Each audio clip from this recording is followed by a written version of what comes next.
Saludos, sean todos bienvenidos a esta nueva entrega de Protagonistas. En el día de hoy tenemos como invitado a un gran amigo, un amigo de muchos años, inmortal del deporte dominicano, inmortal de la Plaza de los Inmortales del Club Deportivo Naco y una de las grandes figuras históricas del baloncesto en nuestro país, conocido de todo el mundo. Bienvenido a Protagonistas, Eduardo Gómez. Gracias, Mario. Para mí es un placer siempre estar contigo. Somos amigos de mucho tiempo en el deporte. Eduardo, vamos a tratar principalmente el tema de Chris Duarte, jugador dominicano que está en la NBA, nuestro último jugador en ese baloncesto profesional de los Estados Unidos, el último en llegar y que está teniendo una gran temporada en estos momentos. Pero vamos primero a hablar un poquito para que la gente se refresque la memoria de Eduardo Gómez. Eduardo Gómez, nacido en República Dominicana, en Santiago, que se fue de muy joven a los Estados Unidos, donde incursionó en el baloncesto. Ahora un poquito de historia, Eduardo, brevemente, porque yo creo que mucha gente lo conoce, pero para quienes no tengan fresco esos datos tuyos, vamos a relatarlos un poquito. Adelante. Bueno, como tú bien dices, nací en Santiago de los Caballeros. Soy hijo de Ana Beatriz Gómez Quintero, mi madre, en paz descanse, así como mi padre, Ramón Gómez, conocido en el deporte como Tata, quien jugó en el ejército, en los artilleros, ¿verdad? Jugó el béisbol. O sea que vengo de una familia deportiva. Mi tío Sijo Gómez, ese gran pitcher del Licey, pitcher zurdo que jugó como refuerzo en la Liga Negras de Estados Unidos y también en Cuba. Nosotros salimos de República Dominicana después en el 62, después que ejecutaron al tirano Rafael Leónidas Trujillo. Emigramos a la ciudad de Nueva York en el año 1962. Allá comencé jugando béisbol, igual que todos los dominicanos, los jóvenes de esa época. Y luego entonces comencé a jugar el baloncesto. Eso porque los parques eran bastante retirados de mi hogar y frente a mi casa estaba la escuela Junior High School, la escuela intermedia 139, donde asistí y había una cancha. Entonces me puse ahí a jugar el baloncesto. Y la verdad que el baloncesto me ayudó mucho en mi vida, porque en esos primeros años allí, como el único hispano que había en el barrio y en la escuela, nos hacían mucho bullying simplemente por ser de otra raza, ¿verdad? Y no tener ese conocimiento del idioma.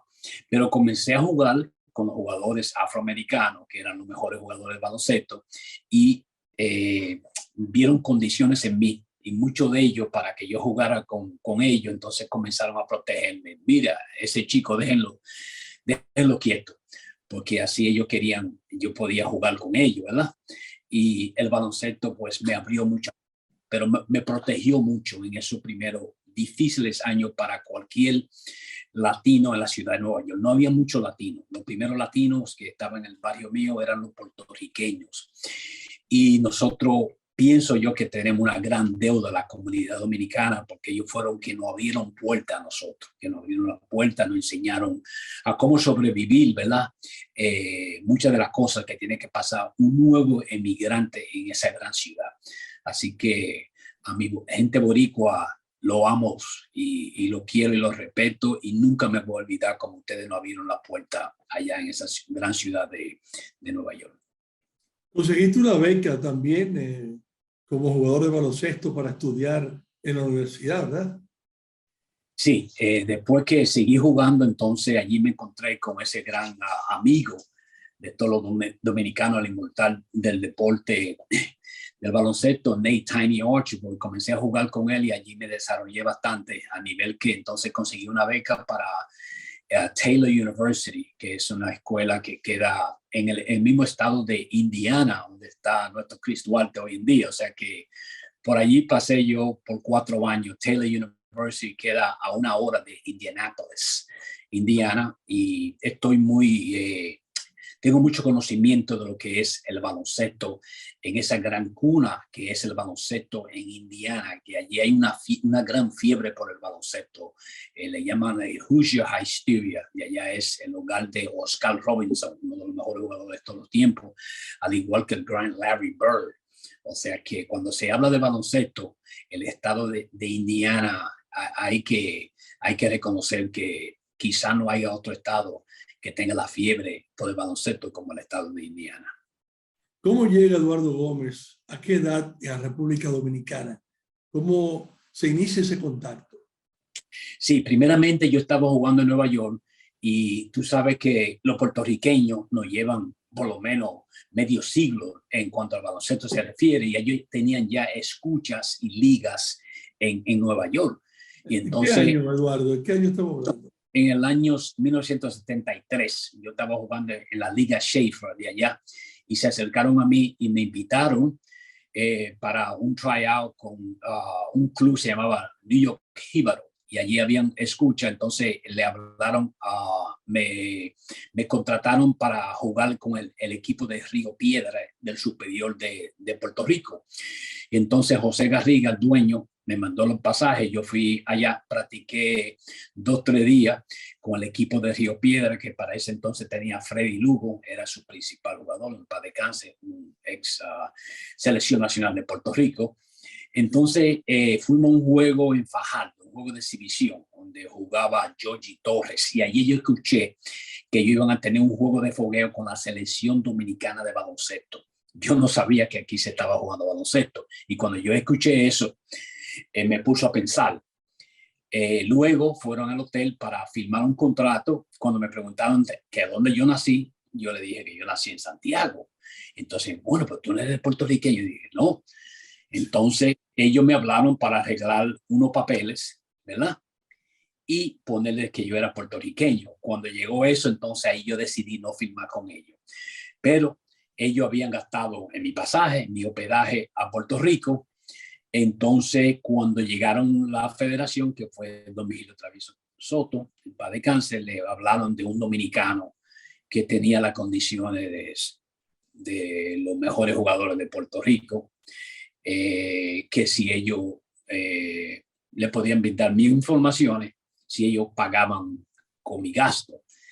Y le contestaron a la federación que no tenían, yo diría Virgilio, o sea, la federación dijo que no tenía recursos para llevarte, para traerte del país. No, para pagarle a ellos por los gastos que incurrieron en mí, para ellos, ya entendí. mi información a ellos. Eso fue. De todo modo, luego mi hermano Fran mandó una revista a la Dirección General de Deporte, donde estaba Horacito Avera Gómez, antes de ser mi direct, ¿verdad? Sí. Y entonces fue allí, había esa revista que don Vigilio Travieso Soto, entonces me contacta a Indiana y me llama por teléfono, y entonces me habló, me preguntó que cómo yo jugaba, que si yo donkeaba. Yo le respondí que sí, y me dice, de muchas formas, pero eso no quiere decir que yo sepa jugar. Y dice, entonces me contestó, sí, pero eso es lo que gusta en el país. Y yo, bueno, yo donkeo. Entonces ahí me invitó para venir aquí a la República Dominicana para los 12 juegos, que fue en el año 1974, cuando construyeron el famoso ya Centro Olímpico Juan Pablo Duarte. O sea que de esa manera llegas tú. O sea, primero estabas en Puerto Rico. En Puerto Rico fueron... ¿Tú recuerdas quién fue que habló de la Federación Dominicana o de la Selección Dominicana que habló por la Federación de aquí para que contactarte originalmente? Yo diría que fue José Garriga, que era el dueño, un gran empresario allá, o el hijo de él. Uno de ellos dos fue que hablaron con Virgilio y la federación. Y la federación dijo que no tenía dinero para traerte en ese momento. No para traerme, sino para ellos pagar. Sí, para pagarle los gastos a los boricuas en lo que ellos habían incurrido contigo. Sí, o sea que Garriga lo que quería era recuperar su dinero. Claro. Exactamente. Pero entonces te fuiste para ir a Indiana, y es a través de tu hermano Frank que finalmente te contacta con esa revista que le mandaron a Horacio Veras. Así mismo fue. Oye, qué historia, ¿eh? La verdad es que como pasan las cosas, si Frank no hace eso, no hubiéramos conocido a Eduardo Gómez. Bueno, pero hay más de esa historia que es muy interesante. Pues yo finalmente, bueno, me mandaron el pasaje, yo me trasladé del estado de Indiana porque estábamos en plena temporada, estábamos en marzo, yo creo febrero de 74, estábamos en temporada. Cuando yo le informé al coach, el coach dijo que no, que estábamos en temporada. Entonces, bueno, mi hermano insistió porque me dijo que tenía en sus manos periódicos donde todos los días se estaba hablando de este jugador dominicano que iba a venir y que tenía condiciones. ¿En qué año estamos hablando, Eduardo? ¿De qué año? Eso fue en el año 1974, para los 12 juegos, okay. ¿Verdad? Entonces, lo que quiero contar es que finalmente yo pido el permiso. Hablé con los jugadores y le dije a los jugadores que si ellos tenían la oportunidad de representar su país en unos Juegos Olímpicos, que si ellos temían, si yo me iba a la universidad, que no iba a regresar. Pero mi universidad fue fundada en 1845 y eso quiere decir que yo me podía ir y cuando yo retornara a la universidad iba hasta ahí. Pero la oportunidad en la vida solamente algunas veces vienen una vez. Entonces, yo vine de Indiana a Nueva York. Cuando vine a Nueva York, como yo me fui con un pasaporte a los 9, 10 años de edad, tuve que sacar otro pasaporte. Cuando voy allí con un afro, recuerda el afro que yo usaba, la cónsul se negaba a darme un pasaporte a menos que yo me pelara. Cosas de la época. De todo modo, finalmente llego al país, me va a buscar Tabaré Carrón, que tú bien conoces. Claro. Me fue al puerto. Cuando llego al aeropuerto, ya tú sabes, pasaron por una habitación, me registraron todo. Finalmente él me lleva a su casa, que él vivía por allá, por el Club Plaza Independencia, que estaban, esa avenida todavía la estaban construyendo. Y luego me llevó a la práctica. Ahora, gran sorpresa para mí, porque allí había muchos fanáticos que tenían una semana yendo a la práctica para ver si llegaba el dominicano que decían que jugaba, ¿verdad? Y entonces finalmente cuando voy allá, me dice Tabaré que es posible que hay como algunos problemas, ¿verdad? Y que quizás yo no pueda jugar, pero que yo voy a practicar. Bueno, eso me bajó un poco el ánimo a mí entrando al Palacio, porque todo lo que yo tuve que pasar dejando mi universidad para venir aquí y que me dijeran eso. Y sin permiso, eso, sin permiso de la universidad. Bueno, conseguí el permiso. Conseguiste el permiso. Okay. Y conseguí el permiso. Después finalmente hubo una votación y los jugadores dijeron, bueno, que me vaya. Si yo iba a regresar. Qué bueno.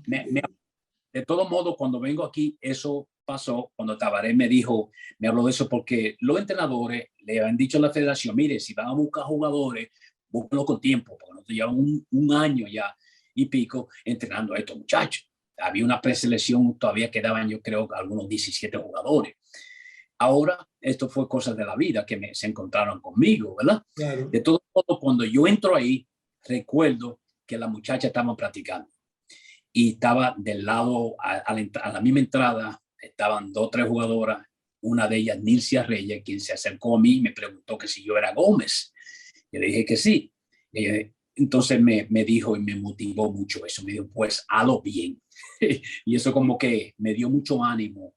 A mí el ánimo que yo necesitaba como para poder demostrar mi talento. Entonces fuimos y jugamos, calentamos y después nos pusieron en una práctica de 1 contra 1 y me pusieron a galdear a Pepe Rosón, quien era el mejor defensa y el hombre más fuerte de esa ocasión. Y el resto dicen que es historia. Prácticamente así fue que yo entré a la selección nacional para esos 12 juegos. Bien, Eduardo, vamos a la pausa, la primera pausa, y regresamos en breve después de escuchar esa interesante historia de tus inicios en el baloncesto de República Dominicana. Adelante, señor director.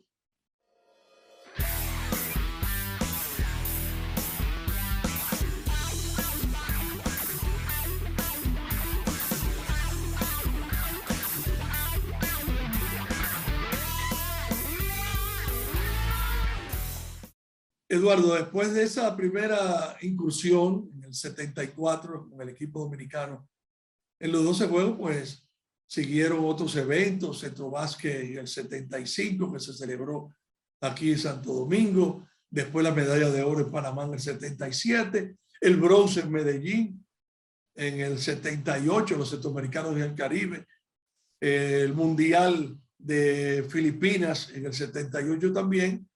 Y bueno, fue una historia de muchos éxitos también con el Club Naco. Fuiste una de las figuras icónicas de esa franquicia. Brevemente, háblanos un poquito de eso. No tenemos mucho tiempo porque también queremos hablar, como dijimos al principio, de tu labor ya como entrenador, asistente, coach, con tu sobrino. Pero vamos a hablar un poquito de esa historia, de esa selección dominicana en que donde lograste tantos éxitos y con el Club Deportivo Naco. Bueno, algo que quiero señalar que quizás es muy interesante es la parte 74, que yo vengo aquí, teníamos nosotros talento, ¿verdad? Estaba Manolo Prince, estaba Pepe Rosón, estaban también el Vikingo Monegro, Franchi Prat, Aldo Lechon. Tenían talento, ¿verdad? Yo creo que la parte donde yo más ayudé fue con la experiencia mía ya a nivel internacional en Estados Unidos y mi confianza, ¿verdad? Yo creo que yo ayudé mucho en esa parte con ellos, dejándoles saber. Yo recuerdo en entrevistas que me preguntaban que si nosotros teníamos la oportunidad de ganar una medalla en esos primeros Juegos Centroamericanos del Caribe. Y yo le dije que sí, porque estábamos jugando en casa y nosotros le podemos ganar a cualquiera. Yo venía de experiencia en Estados Unidos donde ganamos juegos que estábamos supuestos a perder y perdimos juegos que estábamos supuestos a ganar. O sea, en el baloncesto y en el juego nada está escrito, ¿verdad? Yo tenía esa confianza. Podía jugar contra cualquiera, porque ya lo había hecho con jugadores profesionales, ya lo había hecho en Puerto Rico con los mejores jugadores de ellos. Y yo creo que en esa parte de brindarle esa confianza a los demás compañeros míos, incluyendo a los entrenadores, yo creo que eso ayudó mucho. En el 74, por ejemplo, nosotros antes de eso perdíamos de 40, 50, 60 puntos, pero Eduardo Gómez nunca sufrió esas derrotas. O sea que yo no tenía, ¿verdad? No venía con esas cosas mentalmente, ¿verdad? De derrotas. Entonces los muchachos ya habían recibido muchos palos, ¿verdad? De los equipos como Panamá, Puerto Rico, México, Cuba. Entonces, recuerdo que en el partido contra Puerto Rico, yo enceté, yo creo, 18 puntos en el primer partido, en la primera mitad, y estábamos apenas a 3, 4 puntos de Puerto Rico, en uno de sus grandes equipos. Y yo creo que luego, en el año 1975, apenas un año de tener un tabloncillo, que es del Palacio de los Deportes, ya estábamos batallando. Recuerda que le ganamos a México el primer triunfo a nivel de selección. Recuerdo a Don Virgilio, a Tulio Martí llorando después de esa victoria, porque para ellos que habían sufrido muchas derrotas de 40, 50, 60 puntos, ganarle a México, eso fue grande. Ellos tenían un gran equipo que finalmente ganaron medallas, ¿verdad? Como a jugadores como Arturo Guerrero, Raúl Palma. Entonces, recuerda que luego entonces jugamos contra Cuba, perdimos de apenas un punto de un equipo que había ganado medalla olímpica en Múnich, ¿verdad? Con jugadores como Pedro Chapé, Alejandro Bellé, Ruperto Herrera, el Jabao, Miguelito Calderón. Nosotros, oye, un desarrollo increíble, apenas un año después de los 12 juegos. Mire, eso es mucho de qué hablar. El juego contra Puerto Rico, prácticamente lo teníamos ganado y lo ganó un jugador, Diego Gomila, que salió de la banca y insertó de los últimos 14 puntos, yo creo que él insertó 12. Y ese jugador había salido ya por 5 faltas, pero hasta los anotadores se durmieron porque es del éxito nuestro. Entonces, en 2 años, luego ya 77, que son 3 años, en 3 años ganamos nuestra primera medalla a nivel internacional. Y una medalla de oro. Medalla de oro. Ahora, lo que mucha gente no se cuenta y no se habla de cómo fue que ganamos medalla de oro, el entrenamiento. Nosotros tuvimos unos 7 fogueos internacionales antes de esa competencia, incluyendo una semana de práctica y 3 partidos con el equipo Houston Rockets de la NBA.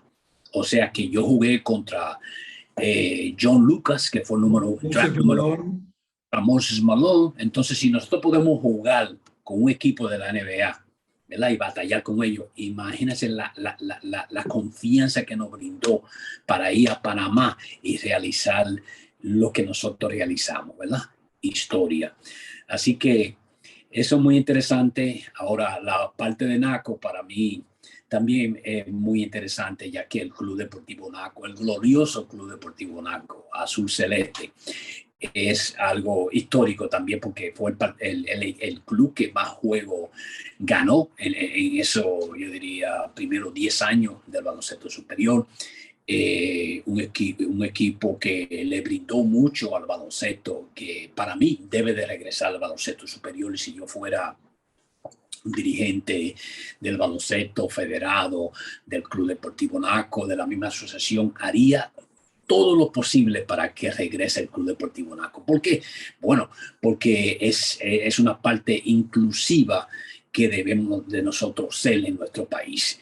Y tú sabes que esa fueron una época romántica donde había batalla de clases. No sé por qué, porque todos somos dominicanos y porque hay muchos jugadores que jugaban el NACO que no siempre, ¿verdad?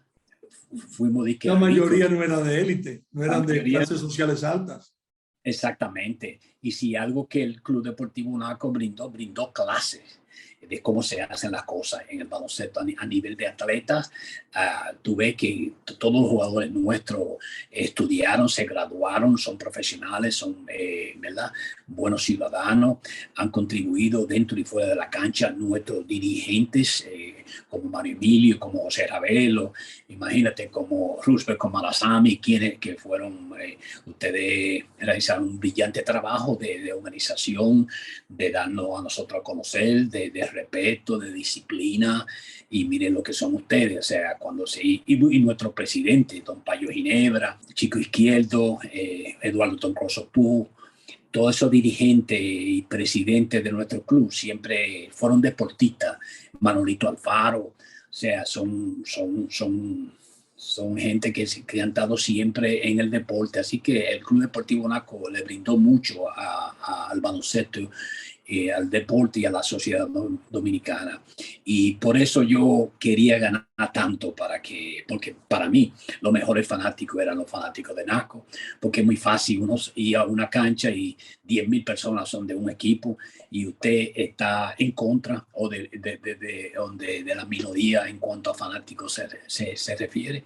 Entonces que por eso que yo digo y valoro a los fanáticos de NACO, porque eran puros porque iban allí a ver deporte y seguían a su equipo y nos apoyaban. Lamentablemente nunca ganamos un título, pero eso no quiere decir que no fuimos triunfadores. En la vida hay ganadores y perdedores y esa es parte del deporte, pero nosotros somos ganadores dentro y fuera de la cancha. Bien, gracias Eduardo. Vamos entonces a otra pausa y volvemos en breve.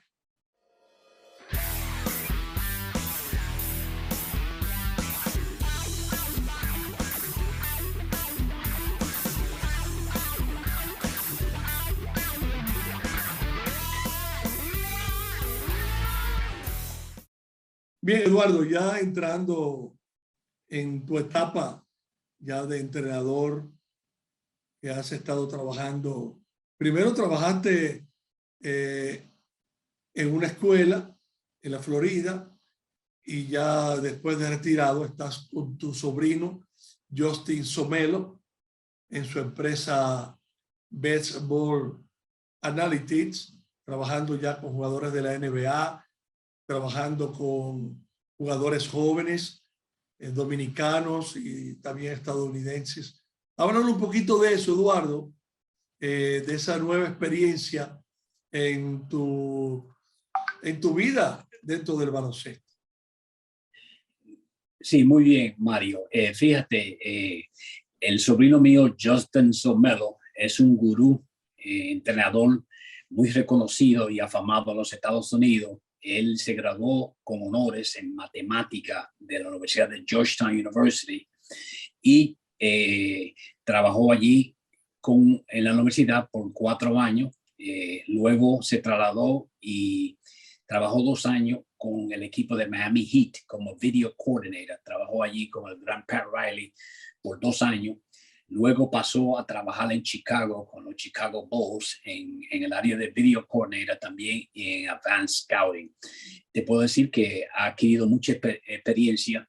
Después de trabajar por 4 años en la NBA, decidió formar su compañía que se llama Baseball Analytics, donde él trabaja como preparador, pero también en la parte técnica, en la parte de data, de información.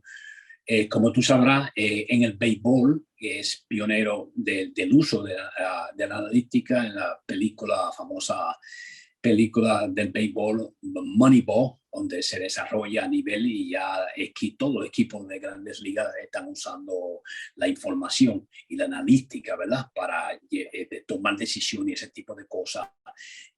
Justin Zermelo lo ha hecho en el baloncesto. Y por eso su compañía ha sido muy, muy exitosa. Él ha trabajado con unos 80 jugadores de la NBA, incluyendo al gran Kevin Durant, también con Dwayne Wade, Paul George, John Wall, Ben Simmons, Anthony Simon y otros, ¿verdad? Como dije, ha trabajado con Tim Duncan, con Shaquille O'Neal, y recientemente muchos ya conocen su nombre aquí en el país porque entrenó y allí yo fui asistente con él para el pre-draft de la NBA a nuestro Chris Duarte. O sea, fue él el hombre que preparó a Chris Duarte junto contigo para que estuviera preparado para ese draft donde fue escogido en el puesto número 13 en el baloncesto de la NBA por Indiana Pacers.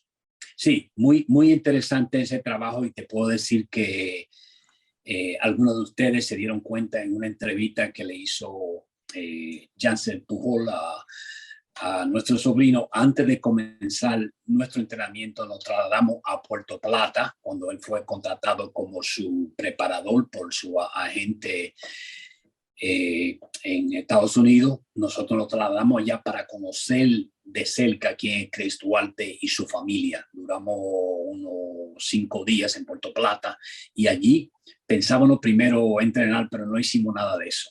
Hicimos más o menos un sondeo de a dónde nació Chris Duarte, tipo de persona que es Chris, su familia y todo eso.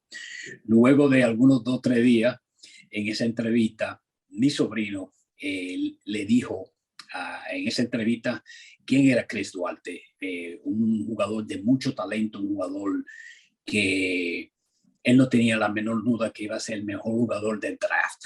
Él fue muy afirmativo en eso, pero ya él había hecho su estudio, su diagnóstico de la estadística, de la fílmica de juego y después lo personal de Chris Duarte. Nosotros teníamos todo el conocimiento de lo que él podía hacer en una cancha. Además de eso, en lo personal, según su madre, que nos narró que Chris es el guerrero de la familia. O sea, que es un muchacho que pasó por muchas cosas para lograr estar donde él está hoy en día. Es un muchacho que viene de abajo.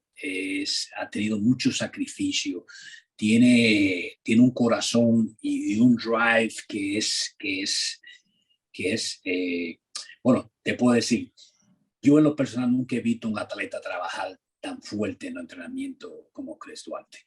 Nosotros prácticamente en la primera sección tuvimos que parar la práctica y encontré la bola de baloncesto porque él quería seguir, porque no conoce otra cosa que no sea el trabajo y el sacrificio para llegar. Ahora nosotros como profesionales también lo tenemos que proteger porque ¿qué te puedo decir? Es un journey, toma su tiempo. Iba a hacer un entrenamiento este año de 3 meses. Nosotros no podíamos que él se le cayera el brazo que, por ejemplo, tenía una pequeña lesión que no se curara completamente antes de nosotros, porque entonces seríamos negligentes en nuestras funciones como entrenadores, teniendo conocimiento de algunas cosas y abusar de eso.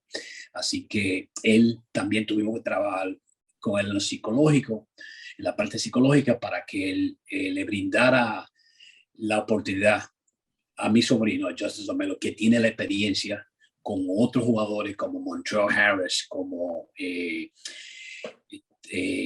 Anthony Simon, entre otros, en el entrenamiento de pre-draft, incluyendo a este gran jugador de Philadelphia 76ers, Ben Simmons. Él tuvo el entrenamiento, la preparación para ese pre-draft. Y él, gracias que tomó confianza en nosotros y nos permitió hacer el trabajo, y el resultado se está viendo ya. Eduardo, eso fue después de su gran actuación en la Universidad de Oregon, donde él fue escogido el mejor escolta de los Estados Unidos. Inclusive recibió un premio por ese galardón, el premio de mejor escolta. Como dije, ¿ustedes conocían desde esa época a Chris Duarte? ¿Lo habían seguido? Primero desde cuando estuvo en la universidad en Northwest de la Florida, en Northwest Florida State College, y después con Oregon los últimos 2 años, ¿o fue después que Justin, tu sobrino, Justin Somelo, descubrió a este jugador dominicano, nacido en Puerto Plata? Muy interesante lo que tú acabas de decir. Es mucho antes de eso, o sea, cuando comenzó el COVID, por mediación a una persona, Chris Duarte y AJ Figueroa se aparecieron en Miami, y mi sobrino me llamó: Eduardo, tengo 2 jugadores dominicanos que voy a entrenar. Yo me reporto al gimnasio, y cuando llego allá, para mi sorpresa, Chris Duarte y AJ Figueroa hacen ya, yo digo, quizá hacen 2 años de eso. Y entonces lo practicamos por 3 días, y ahí fue que lo conocimos primeramente. O sea, Eduardo, ¿no había entrado todavía a Oregon? Sí, él estaba en Oregon ya. Okay. Sí, le faltaba una temporada. Okay. Sí, y entonces él regresó en el junior year. Fue que en el penúltimo año lo conocimos a él y a Figueroa. Lo entrenamos a ambos por 3 días. Y ya entonces sí nosotros conocíamos del talento que él tenía. Y lo que tú señalas, él fue escogido y ganó el Jerry West Award, que es pues, como el mejor alero o guard en la defensa y en la ofensiva, porque el ícono que es Jerry West, el logo de la NBA, también jugaba gran defensa. Algo muy interesante fue que Chris me compartió conmigo, que Jerry West le dijo a él que lo había visto mucho jugando, y Jerry West, que tiene un grande conocimiento, él fue el que hizo el cambio de Bradley Divac por Kobe Bryant a los 17 años, porque vio en Kobe Bryant que iba a ser el gran jugador. También fue uno de los pioneros que trabajó con el equipo de Golden State. Él fue gerente general. Es un gran conocedor del juego. Le dijo a Chris que Chris, por lo que yo veo, a ti te va a sorprender lo fácil que va a ser para ti adaptarte y jugar en la NBA por las condiciones que él tiene. Y eso mismo, guardando la distancia, lo dijo el sobrino mío, Justin Somelo, antes de estar en Puerto Plata. Ya se empujó en esa entrevista, como dije, de Chris Duarte. Las condiciones que él tiene es exactamente para el juego del baloncesto. Él lo hace todo en una cancha. Él tiene el estilo de hoy de la NBA. Él encaja perfectamente en el juego, y lo único que me preocupa de él son las otras cosas, las cosas profesionales, su físico, la dieta y ese tipo de cosas. Eso es otra cosa, ¿verdad?, que hay que mejorar. porque la parte del juego, después de yo verlo y trabajar con él 6, alguna vez hasta 7 días a la semana por 3 meses, y ver lo que yo vi, no hay ninguna duda que él tiene todo lo necesario para ser una estrella de la NBA y tener una gran carrera. Bien, Eduardo. Vamos a la tercera pausa y seguimos en breve con esa interesante historia sobre Chris Duarte.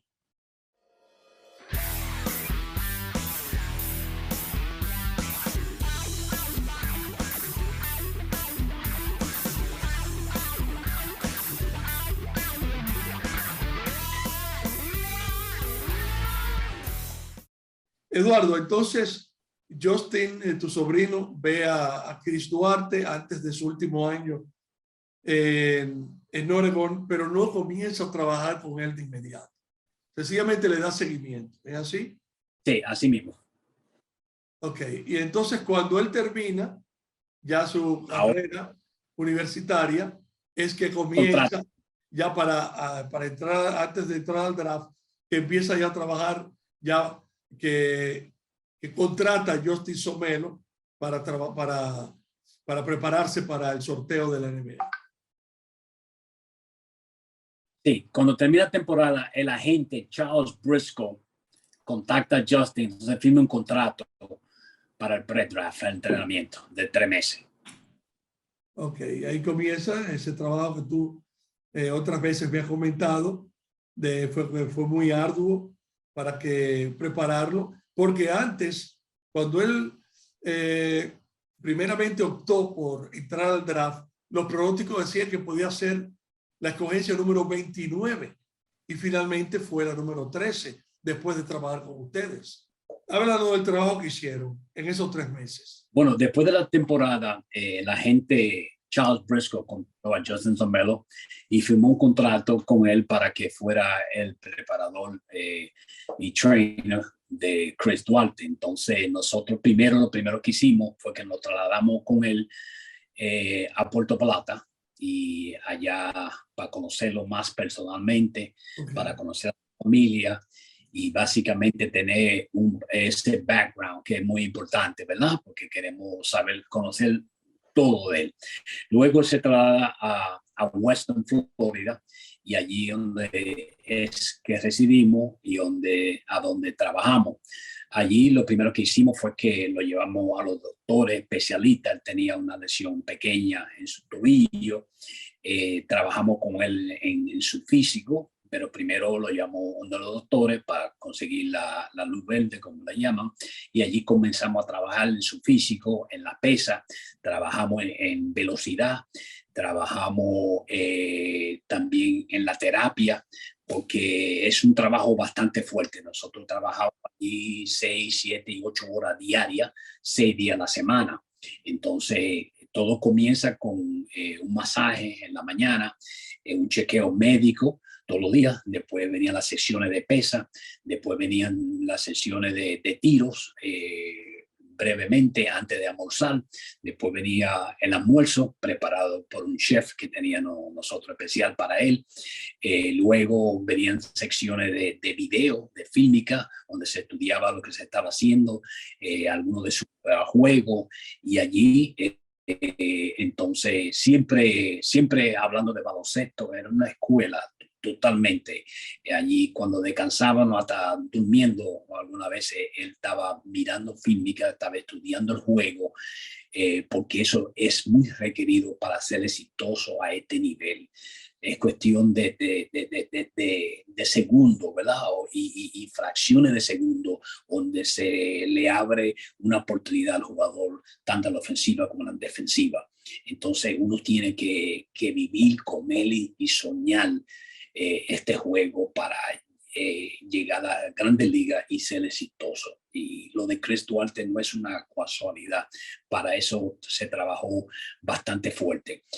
Aparte de lo físico, como dije, se preparó también lo que le llaman recuperación. Nosotros tenemos un gimnasio, acceso a un gimnasio llamado la Casa del Atleta, House of Athlete, donde algunos de los mejores jugadores del mundo de NFL, trainers, van allí donde se pasan el día entero, tienen desayuno, comida y cena para llevarse para la casa. O sea, se mantienen el día entero.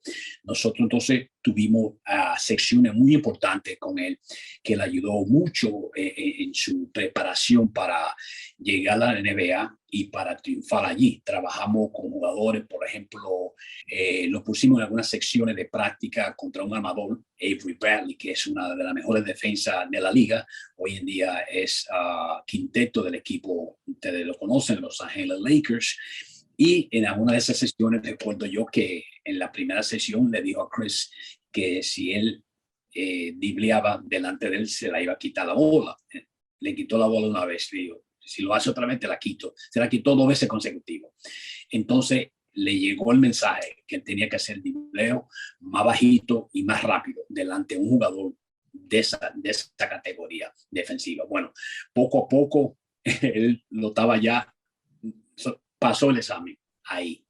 Después lo pusimos con Chris Silva, que juega hoy en día con Miami Heat, un jugador muy fuerte de 6'8", 240 libras, y eso fueron secciones de 1 a 1 que había que ver eso.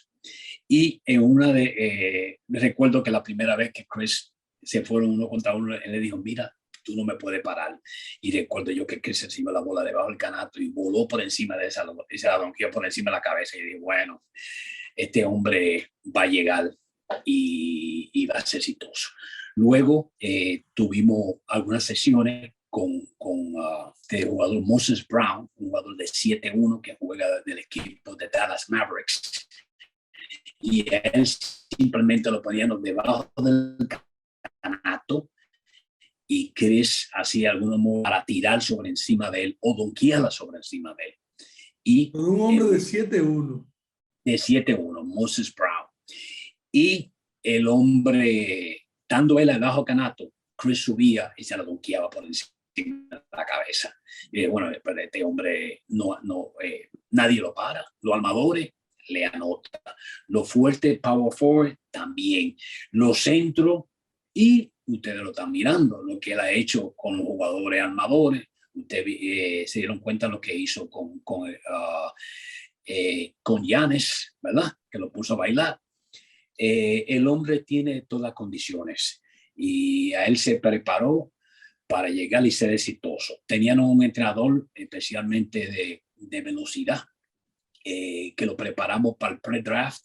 Había un campamento en Chicago y nosotros lo estábamos preparando para ese entrenamiento, y recuerdo yo que después que lo preparamos con un entrenador especial llamado Tony Villani, italiano, que solamente trabaja en velocidad para lo que le llaman NFL Combines, y estos ejercicios de la liga de fútbol NFL.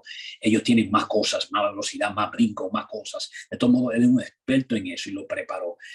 Y lo preparó también que nosotros dijimos, bueno, pero este hombre lo tiene todo, no es necesario. Y decidimos, fue de lo poco que no fueron a Chicago, porque nosotros ya sabíamos que teníamos a un lottery pick en nuestra mano.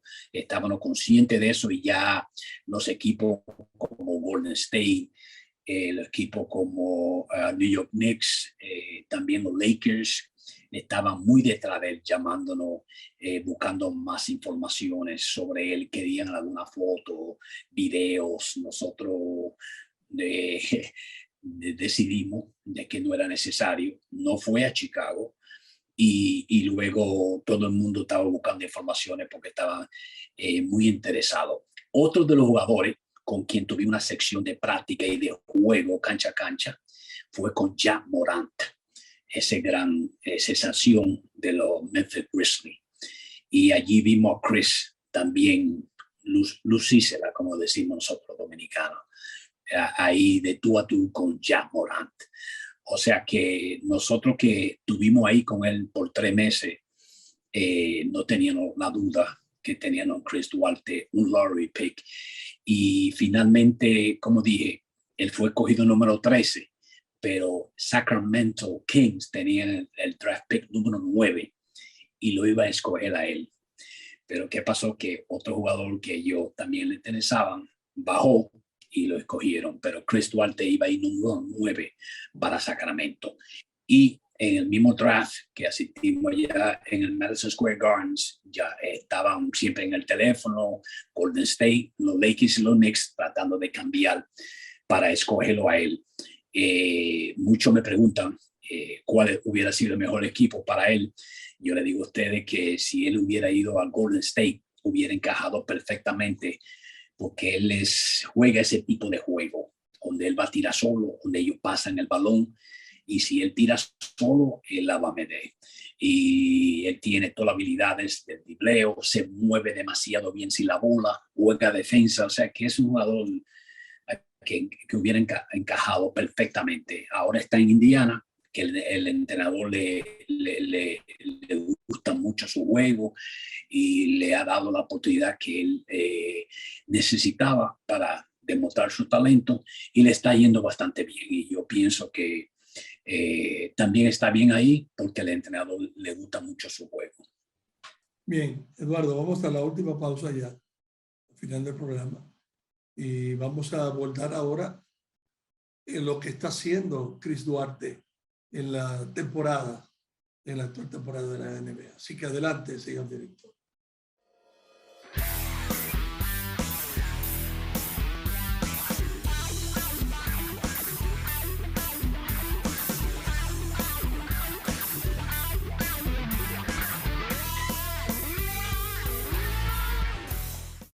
Eduardo, ya en la parte final del programa, ahora con Indiana, Chris Duarte, hablar un poquito de, bueno, su debut fue extraordinario, 27 puntos, el mejor debut en un partido para un jugador de Indiana en toda su historia. Hablar un poquito de lo que ustedes esperan, de cómo se desarrolle, de cómo se va a desarrollar, ¿usted cree, Chris Duarte? Si se mantendrá siendo un jugador de la posición 2, si se pondrá un poquito más fuerte y jugará entonces también alero, como han hecho otros.